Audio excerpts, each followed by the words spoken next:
All right.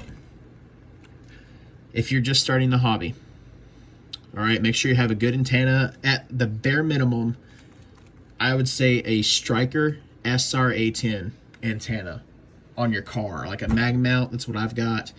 Get one of those and get one of these radios. So that antenna is about 130 or 40 or so, I think is what it was when I got it. Not sure what it is now, but that's about how much it costs. That said, this radio, peaked and tuned by Walcott Radio, buying it brand new, they peak it and tune it and send it out. Total price was about $250 or so, 240 or 250. So we're talking, it's about 300 to 350 or so just for your setup. But just that setup alone, just in my car, I was cleaning house on sideband the other day and all that, and I liked it so much I brought it in the house to hook to my Antron 99 just so I could talk to people a lot more. And bringing it to the base antenna, holy crap, it really performs, guys. I enjoy it. I think Walcott did a great job.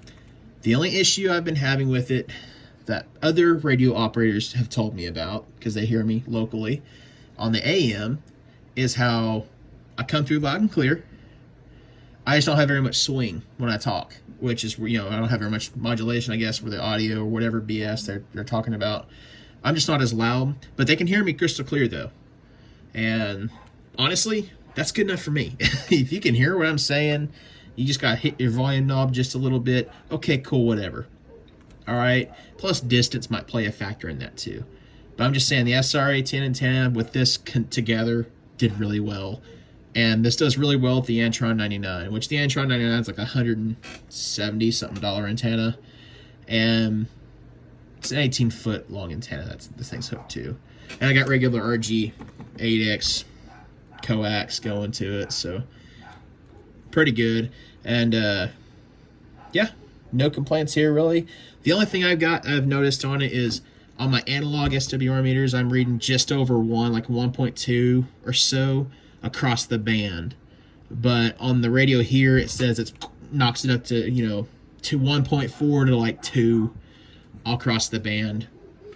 And that tells me that maybe something to do with the peaking and tuning made the SWR meter just a little bit off compared to where it's supposed to be at. I'm not paying attention to the internal one on here. I'm sticking to my analog on that one. But I'm just here to say, guys, if you're just starting out, don't do what I did. Don't spend money on the cheaper radios or whatever. This one actually was my dad's for years. I snagged it and played with it and learned it.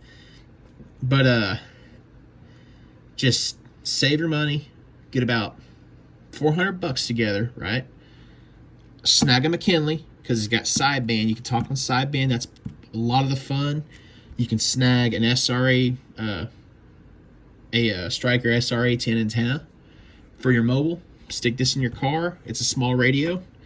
And I would recommend get rid of the stock mic and get a 6-pin to 4-pin adapter and buy this right here, one of the Astatic Road Devils. Pair it with that.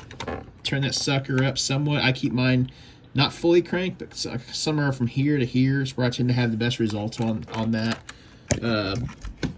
And that's my setup over here, man.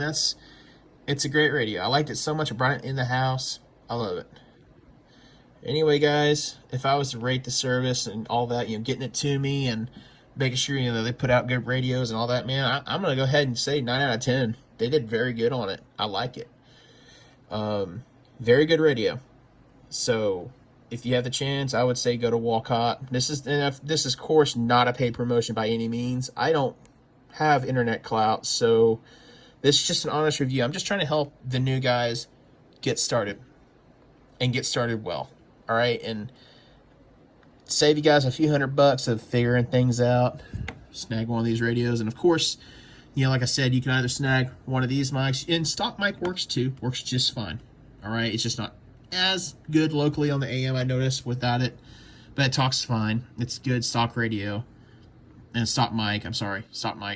But if you don't want to buy the extra mic here, which is about $40, I would say I would invest in a SWR meter and a little bitty 2-foot patch cable little 2-foot patch between that and that, so you can run it from your antenna and test your SWR. There are videos on YouTube about it. I shouldn't have to make anything. Plenty of explanations of how to set your SWR on your radios. So anyway, have a good one.